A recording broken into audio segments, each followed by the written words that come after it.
Nehemiah chapter 6. Let us read these 19 verses together this evening. Nehemiah chapter 6. Now when Sanballat and Tobiah and Geshem the Arab and the rest of our enemies heard that I had built the wall and that there was no breach left in it, although up to that time I had not set up the doors in the gates, Sanballat and Geshem sent to me, saying, Come, and let us meet together at Ahakaphirim in the plain of Ono. But they intended to do me harm. And I sent messengers to them, saying, I am doing a great work, and I cannot come down. Why should the work stop while I leave it and come down to you? And they sent to me 4 times in this way. And I answered them in the same manner. In the same way, Sanballat, for the 5th time, sent his servant to me with an open letter in his hand. And it was written, It is reported among the nations, and Geshem also says it, that you and the Jews intend to rebel. That is why you are building the wall. And according to these reports, you wish to become their king. And you've also set up prophets to proclaim concerning you in Jerusalem, there is a king in Judah. And now the king will hear of these reports. So, now come and let us take counsel together. Then I sent to him, saying, No such things as you say have been done, for you are inventing them out of your own mind. For they all wanted to frighten us, thinking their hands will drop from the work, and it will not be done. But now, O God, strengthen my hands. Now when I went into the house of Shemaiah, the son of Delaiah, son of Mehetabel, who was confined to his home, he said, Let us meet together in the house of God, within the temple. Let us close the doors of the temple, for they are coming to kill you. They are coming to kill you by night. But I said, Should such a man as I run away? And what man such as I could go into the temple and live? I will not go in. And I understood and saw that God had not sent him, but that he had pronounced the prophecy against me because Tobiah and Sanballat had hired him. For this purpose he was hired, that I should be afraid and act in this way and sin, and so they could give me a bad name in order to taunt me. Remember Tobiah and Sanballat, O my God, according to these things that they did, and also the prophetess Noadiah and the rest of the prophets who wanted to make me afraid. So the wall was finished on the 25th day of the month of Elul in 52 days. And when all of our enemies heard of it, all the nations around us were afraid and fell greatly in their own esteem, for they perceived that this work had been accomplished with the help of our God. Moreover, in those days, the nobles of Judah sent many letters to Tobiah, and Tobiah's letters came to them, for many in Judah were bound by oath to him, because he was the son-in-law of Shechaniah, the son of Erah, and his son Jehohanan had taken the daughter of Meshullam, the son of Berechiah, as his wife. Also they spoke of his good deeds in my presence and reported my words to him, and Tobiah sent letters to make me afraid. Well, in our study of the book of Nehemiah, we have certainly come to the conclusion that trouble is never too far away. And we've stated it over and over again. When God's people do God's work in God's way, opposition will indeed come. We saw it immediately in chapter 2 when Sanballat and Tobiah and Geshem ridiculed Nehemiah for coming to Jerusalem to help his Jewish brothers and sisters. And then again in Nehemiah chapter 4, they verbally attacked Nehemiah as well as the people of God in general with what we called psychological intimidation. Then we come to chapter 5, and it was internal, not external opposition that becomes the problem. It was a problem through significant economic opposition issues relating to the famine as well as their finances and, of course, an overall abuse of the law. Problem after problem, trouble after trouble, both external and internal. Now, with each of these attacks, we have seen God provide grace and peace. But Satan is not for one moment about to let up. He is that roaring lion, as Peter identifies him, always roaming around, prowling around, seeking someone to devour.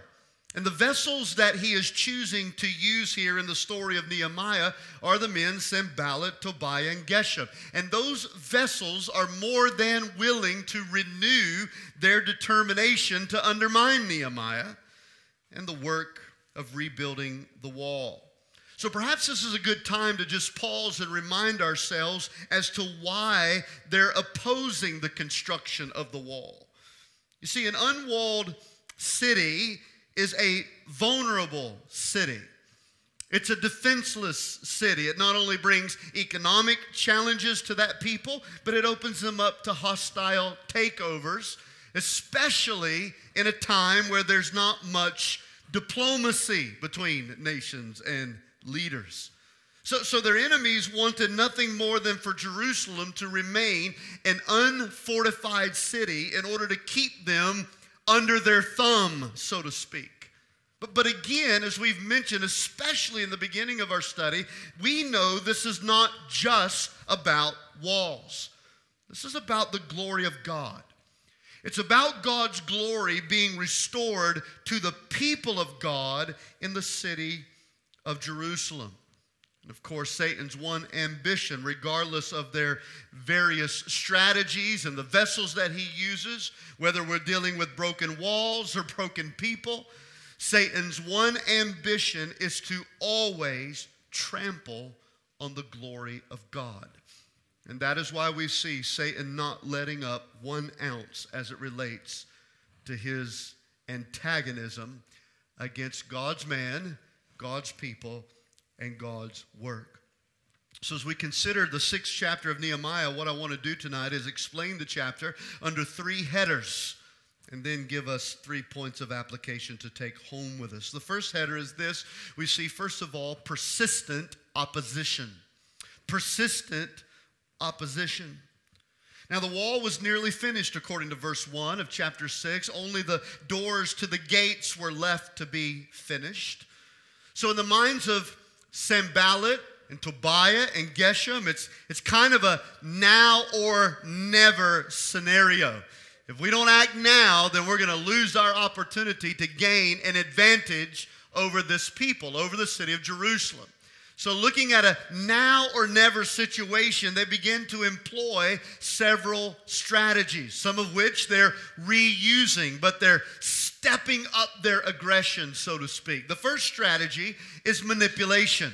Manipulation. Verse 2 says that they sent a message to Nehemiah, and here's what the message said. Come, meet us where we are, and let us meet together in the plain of Ono.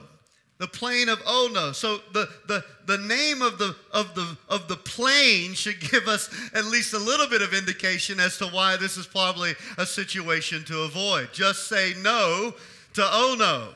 And here they are inviting Nehemiah to come and have a meeting in this region. Now, it's located about 27 miles north of Jerusalem, so Nehemiah is going to have to travel a little bit. And it sits in what we recognize today as modern-day Tel Aviv.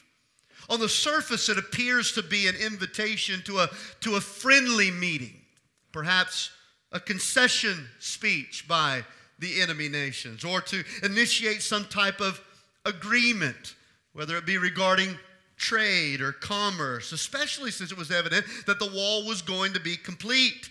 Jerusalem would now be a viable presence in that region again. So on the surface, this is a friendly meeting. Come down to the plain of Ono where we're at, and let us meet together. Let us talk about this wall that you've built. Let's talk about Jerusalem being a fortified city now. Let's talk about how we can perhaps enter into some trade and commercial agreements as neighboring cities. But verse 2 makes it clear that these men were not being diplomatic at all. In fact, Nehemiah says at the end of verse 2, they intended to do me harm. This was no friendly meeting. This was no catching up and talk trade. It was their intention to manipulate Nehemiah to meet with them in order that they might hurt him. And we don't know to what degree that hurt would have involved. I tend to think, based on all the aggression, that it probably meant off with the head, so to speak. If we can get him off that wall and in our presence, we'll just take him out. We'll send a nice friendly letter back to Jerusalem and let them know that we're sorry to inform you, but on the way to this treaty meeting, he was attacked by robbers, left for dead. Your leader is now gone. We don't know for sure, but we know that they intended to hurt him. Nehemiah, however, turns the meeting down. He says no. But notice how many times they persisted with this manipulative tactic. Look at it in verse 4. Nehemiah says, they sent to me 4 more times in this way. Not once, not twice, not 3, 4 times. They sent the same message to come to the same meeting. And of course, Nehemiah says, I answered them the same way every time. That they were persistent. They wouldn't drop it. They wouldn't let it go. They were bent on manipulating Nehemiah to get what they wanted. But brothers and sisters, is this not exactly how Satan launches his fiery darts at us? One after another. He keeps on coming. He keeps on coming. He keeps on coming. In fact, we may have opened up chapter 6 thinking, man, Nehemiah and the people of God, they have been assaulted and attacked from every angle. It would be nice to see a little bit of relief in chapter 6. But there's no relief because Satan doesn't rest and his minions do not take time off. They are doing everything possible to withdraw the people of God from God's purposes in their life. And he's doing the same thing to you and to me. They keep coming, persistent opposition. It's manipulation at its finest. But that's not the only strategy they employ. A second strategy that we note here is not only manipulation, but accusation. Accusation. Verse 5, in the same way, Sanballat, for the 5th time, sent his servant to me with an open letter in his hand.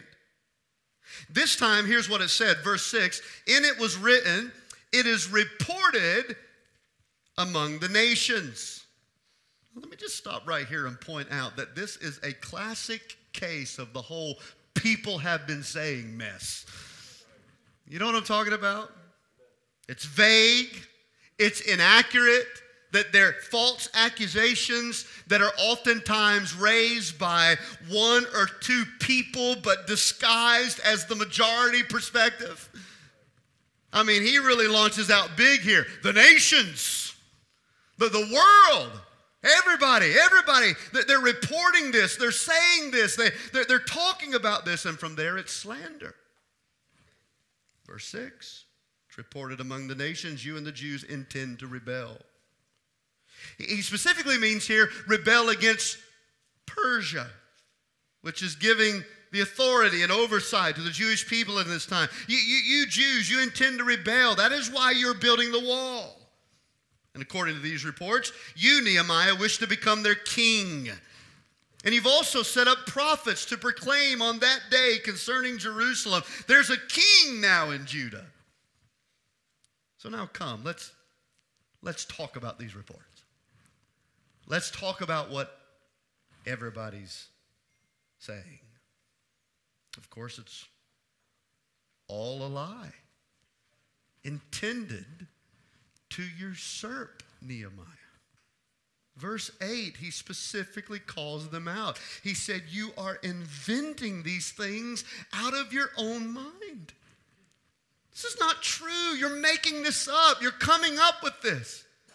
Never once has that been our intention. Never once have we desired those things. We are here because the King gave us permission to be here. More than that, we are here because God sent us here. We're not coming off the wall just because of what you're accusing us of doing. Manipulation, accusation. They try a third strategy, deception. Deception, verse 10. Now, when I went into the house of Shemaiah, the son of Delaiah, he said, let us meet together. But by the way, we see a trend here in Nehemiah chapter 6, don't we? A lot of people requesting a whole lot of meetings with Nehemiah. That's why passages like Nehemiah 6 calls me to cringe when someone says, I need to meet with you. Because this is now the 6th time someone has requested a meeting with Nehemiah. And none of it was to discuss a raise, by the way. Trouble is brewing. I need to meet with you. We need to talk. 6th time this happens. Now it's Shemaiah. And he says, I want us to meet together in the house of God. We've now relocated from the plain of Ono to the Lord's house within the temple. Let us close the doors of the temple. And here's why, Nehemiah. They are coming to kill you. They are coming to kill you by night. Essentially, what Shemaiah is doing here is offering a refuge for Nehemiah. A place where he would be safe from these attacks on his life. And he does so, interestingly enough, with spiritual talk. In other words, he used spiritual language. He used spiritual reasoning. He even used a spiritual place, the house of God, as to why Nehemiah should do this. Well, you know, the Bible calls Satan an angel of light. He'll use language that we're familiar with. And when he sends people to meet with you, they'll even speak it in spiritual terms. They may even do this in a place of spiritual ownership, a house of God perhaps. But it was all deception. Verse 12, Nehemiah points it out. He says, look, I know what's going on here. Tobiah and Geshem hired this man in order to trap me and stop the work from going forward. Deception, manipulation, accusation. And then we see intimidation. Intimidation. Verse 9. Look at it, how many times we see this. They all wanted to frighten us. Verse 13. They did this so that I would be afraid. Verse 14. They wanted to make me afraid. Verse 19. Tobiah sent letters to make me afraid. It's obvious, isn't it? Everything they said, everything they did was to create fear in Nehemiah's heart, to intimidate him and God's people. Why would they do that?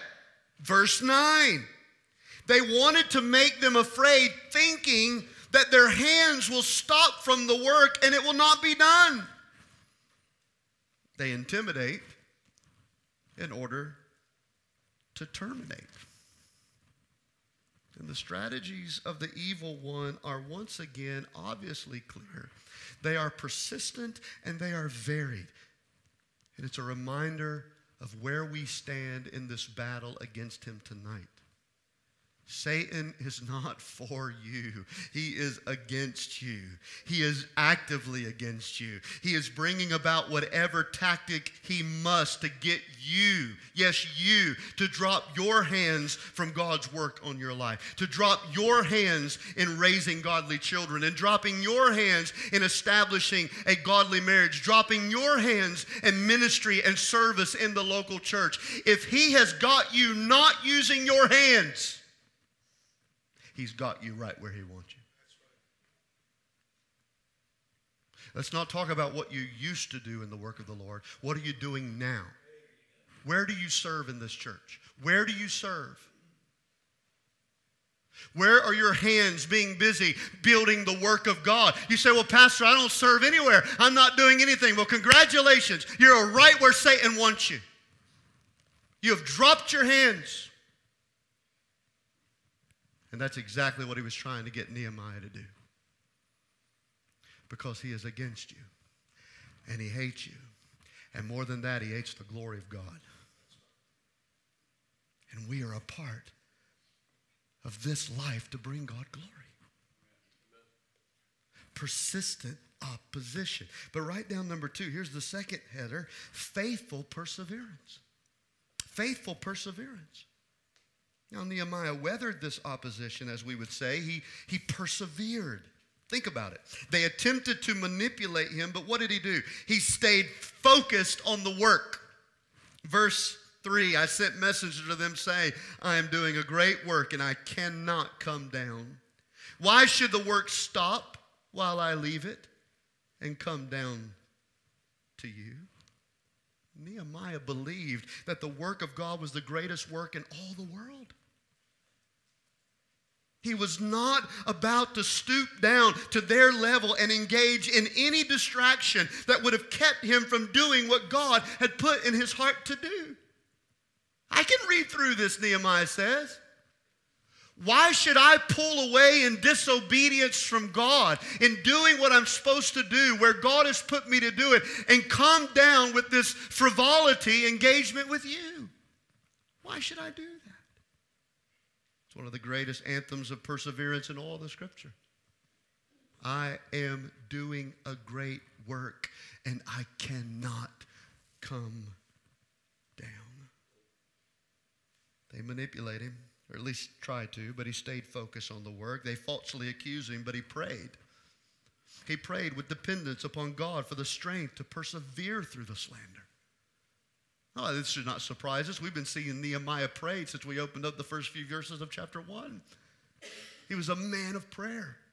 He depended upon the Lord. He knew that anything good in his life would never come of his own fruition. It would always be because of God's grace in his life. And so what does he do in the midst of the slander when they're falsely accusing him of rebelling against the king and trying to climb the ladder to be king and taking authority and lordship over people that hadn't been given to him? Here's what he does in verse 9. He doesn't slander back. He doesn't falsely accuse in return. He says, but now, oh God, please strengthen my hands.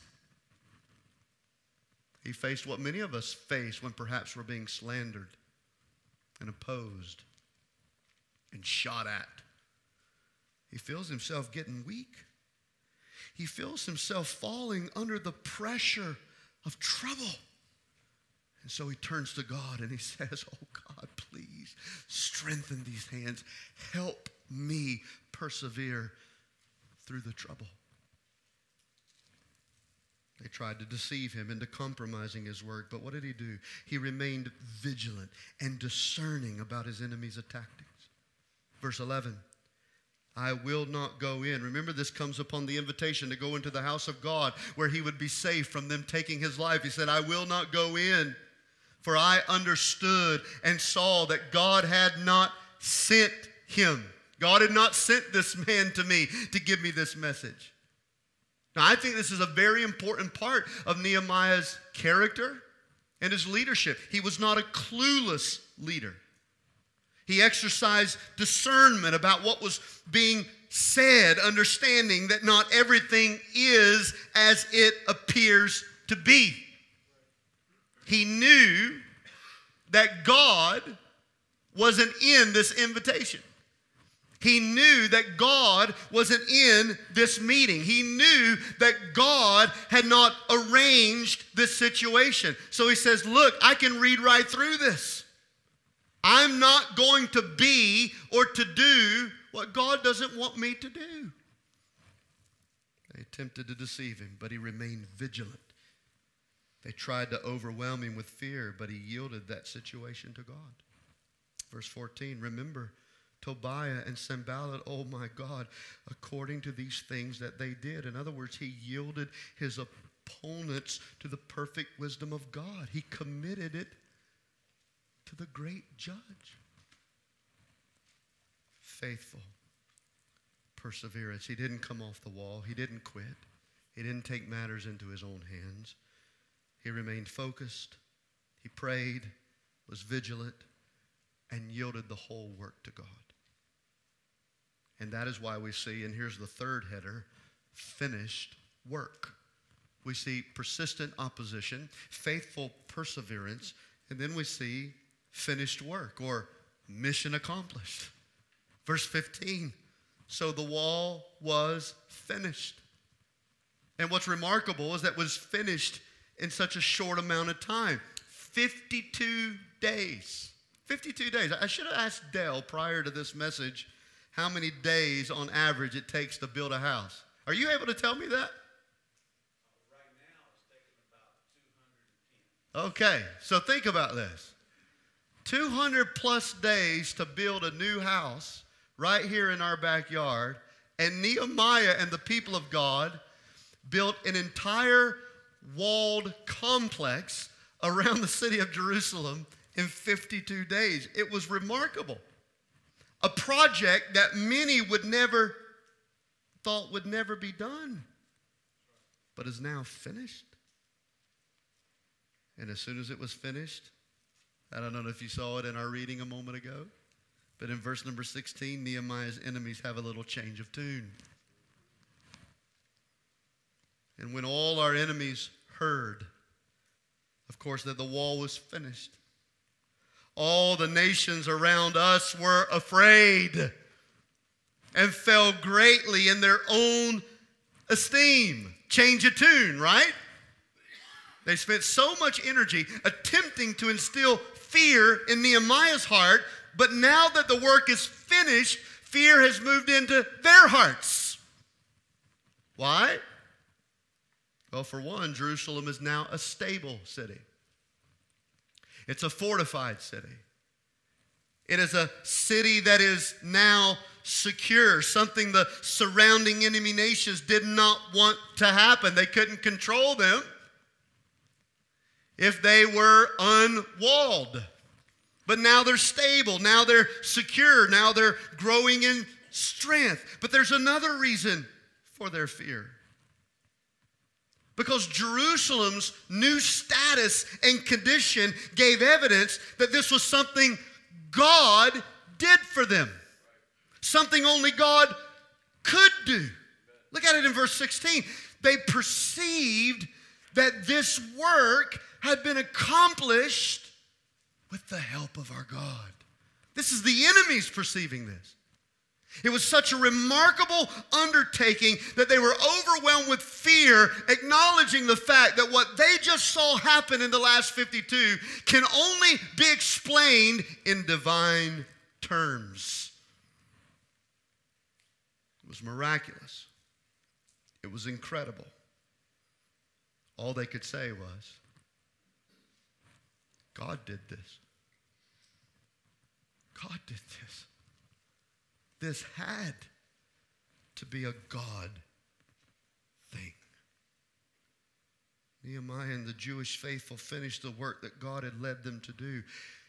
And here's how they did it. With the help of their God. With the help of our God. The same God. That's the explanation of Nehemiah 6. Persistent opposition, faithful perseverance, finished work. Now, in these closing moments, I want us to zero in on that simple yet profoundly encouraging phrase in verse 16, where it says, with the help of our God. With the help of our God. Whatever's in front of you this evening, whatever you're facing, I want you to know that God has helped you, God is helping you, and God will help you. That is a guarantee for His people. He has helped you, He is helping you, and He will help you, regardless of what it is. This is assured for God's people. Psalm 46 and verse 1, God is our very present help in trouble. He is our very present help in trouble. Think about that breakdown in terminology for a moment. He is present in your trouble. He is present. He's not distant. He's present. He is helping you in your trouble. He is not watching you get into trouble. He is helping you in your trouble. And he is exceedingly, that's the word very here when it says a very present help. He's exceedingly, that is, he is greatly, incredibly, and without explanation. That is to the highest degree God is doing this. He is exceedingly present. He is exceedingly helping you. Now with that understanding and in connection with the story here in Nehemiah, I want us to apply this text to our lives. I wrote down these three things in conclusion. One, with the help of our God, we will not be afraid. With the help of our God, because he is present, because he's helping, and because he is doing this to the highest degree that he can, we will not be afraid. We will not be afraid. And again, I emphasize with the help of our God. Because fear is a natural emotion to which most of us quickly and easily turn. Now, for a lot of us, it's not hard to be afraid. But it is a debilitating emotion.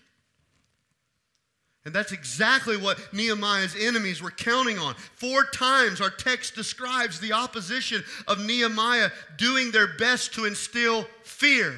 Why? Because they knew if Nehemiah gave in to fear, that his involvement in the work would stop. But with the help of God, Nehemiah did not give in to fear. Instead, he trusted God. Instead, he prayed. Instead, he yielded those attacks to the help of God. Can I speak plainly this evening? We cannot allow our lives to be governed by fear. And when I first wrote that down in my notes, here's how I wrote it. I cannot allow my life to be governed by fear. It's a natural emotion for me. It's very easy for me to be fearful. I came home last night to my wife after enjoying Taco Tuesday with her,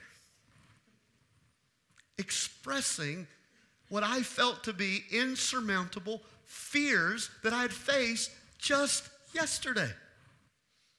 And even moments before I pull into the driveway.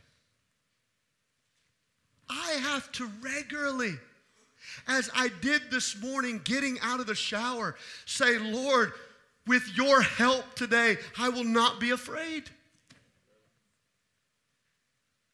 I'll not be afraid in my weaknesses. I will not be afraid about how people might respond to me. I will not be afraid with what I can't do, what I can't accomplish. I'll not be afraid by what is in front of me. With your help, I will not be governed by fear. Because why? Fear controls us. Fear will paralyze us. Fear will rob us of seeing the fruit of God's work in our life. So with the help of God, we will not be afraid. We got to resolve that. With the help of God, I will not be afraid. I'll not be afraid to share the gospel with others. That's the issue of why we don't often share our faith with other people, whether it's people we know or we don't know. We're fearful of how they'll respond. We're fearful that they'll ask something we don't know the answers to. We're fearful that we can't do it. But with the help of our God, we should not be afraid. We will share the gospel with others. With the help of God, we will not be afraid to embrace the struggles of parenting. With the help of God, we will not be afraid to endeavor in church ministry. With the help of God, we will not be afraid to give more of our tithes and offerings to the Lord's work. With the help of God, we will not be afraid of what others may even do or say unto us. That is the resolve of Nehemiah chapter 6, and it ought to be the resolve of our hearts today. With the help of God, we will not be afraid. The second thing I wrote down here is that with the help of God, we will not be distracted.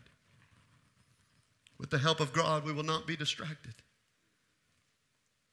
I admit that it may very well be that one day God will inform all of us that the greatest sin of this generation, the generation of every person sitting in this room tonight, because you all have access to it and most of you are involved in it, the greatest sin of our generation was the sin of distraction. Distraction. Our phones and gadgets, our TVs and computers, our hobbies and relationships, they all, if they're not put in their proper order, can have a paralyzing effect on our lives.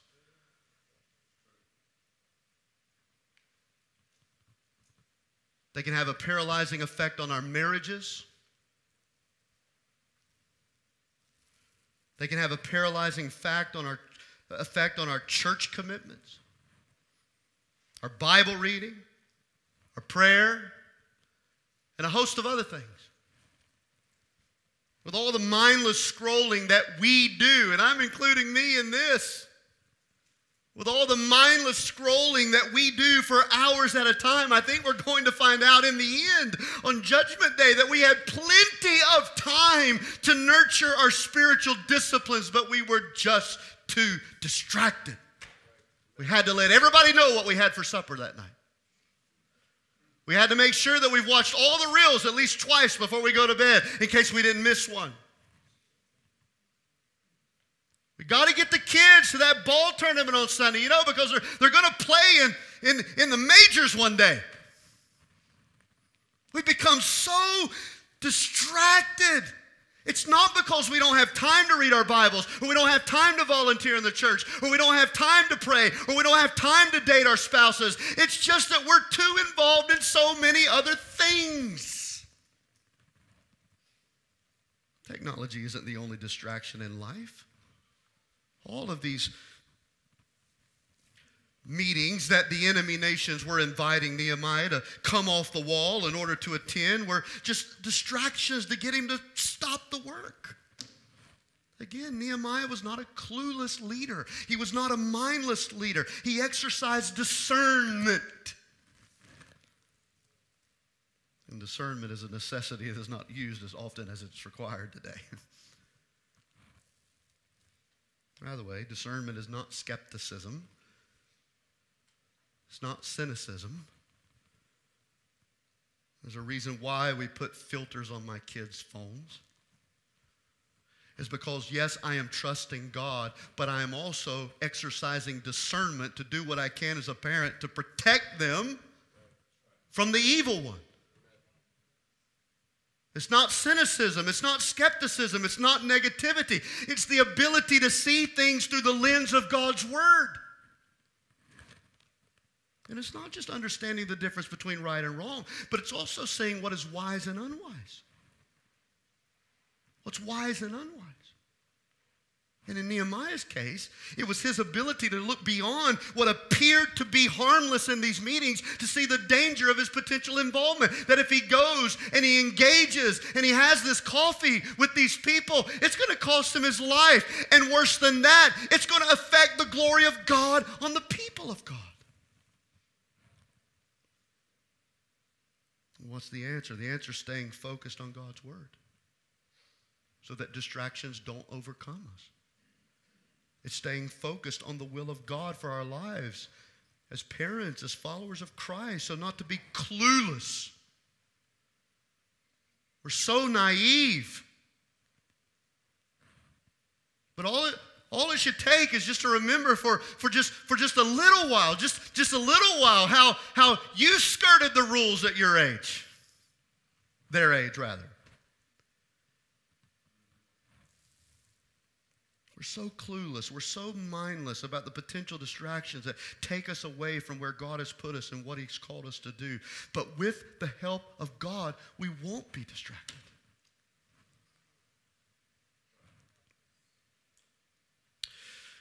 Well, I can tell I've gone down a road that was not welcome this evening, so let me just give you the third one and we'll go home. Not thirdly, with the help of God, we will not quit. That's the third thing I wrote down tonight. With the help of God, we will not quit. Verse 3, I am doing a great work, Nehemiah said, and I cannot come down. Why should the work stop while I leave it and come down to you? Again, this must be our resolve. We will not be afraid. We will not be distracted, and we will not quit. I can't come down. I can't stop. I can't drop our guard. I can't quit. If I quit, the work that God has given for me to do in my life will cease. And God has redeemed my life, just as he did those Jewish exiles. And he has put me, as he did them, on the wall of his work in order not to showcase who we are, but to showcase his glory to the world. You see, one of our greatest motivations for staying on the wall tonight is so that the world will see that what has happened through us can only be explained as divine work. They were afraid because they perceived, they acknowledged that God had helped them. You see, if our work as the people of God can be explained by human efforts, then it's most likely true that the work was done in our own power. But work done in our own power will not last.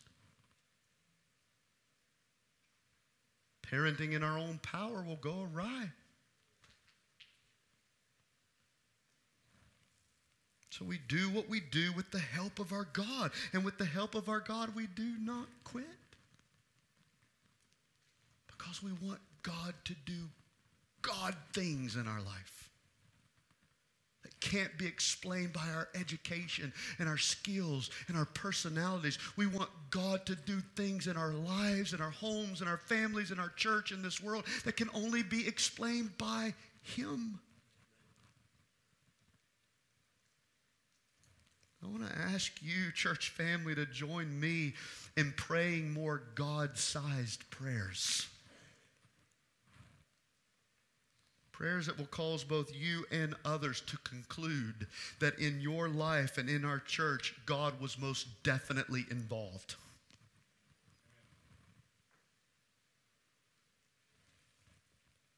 But for this to be true, we must not quit. We must not quit. Now, where's Jesus in all of this? Well, let me close by allowing you to consider this. Jesus was sent by God to do the greatest work in all the world. It wasn't building a wall, it was erecting a cross. A cross in which he would pay sin's penalty once and for all. Exchange our filthy rags for his righteousness. But that was not an easy journey to the cross. He faced persistent opposition. Satan employed many tactics to get him to avoid the cross. From his temptation to the assault in the Garden of Gethsemane, to even until the last moment when observers would walk by the hill in which Jesus was crucified on it, and they would cry out, "If you're the Son of God, come down from the cross." They falsely accused him, and they tried to manipulate, deceive, and intimidate him. They were ferociously persistent, but he faithfully and perfectly persevered. He stayed focused on his mission. He remained vigilant in all things. He prayed. He committed his life to the will of the Father. Not my will, but thy will be done. And as a result, just as it declares here that the wall was finished, so did Christ declare about the 9th hour. It is finished. The work was complete, and a change of tune began to take place. The enemies who were afraid looked at Nehemiah and the wall, and they said, this had to be a God thing. And one centurion, at least one, looked up and said, truly, this was the Son of God. Amen. You see, Jesus was not governed by fear. He didn't allow himself to be distracted, and he didn't quit. With the help of his heavenly Father, he finished the work that God had sent him to do, a work that can only be explained as divine. So where is Jesus in this? He is everywhere. He is the greater Nehemiah. So may we look to Jesus, the author and perfecter of our faith, who endured the cross, who despised the shame, who is seated right now at the right hand of the throne of God. May we look to him and consider him so that we don't grow weary and fearful and distracted and quit. Because he persevered with the help of God. We can also persevere with the help of God. It seems surmountable, I know. But whatever you're looking at tonight, 4 crazy kids,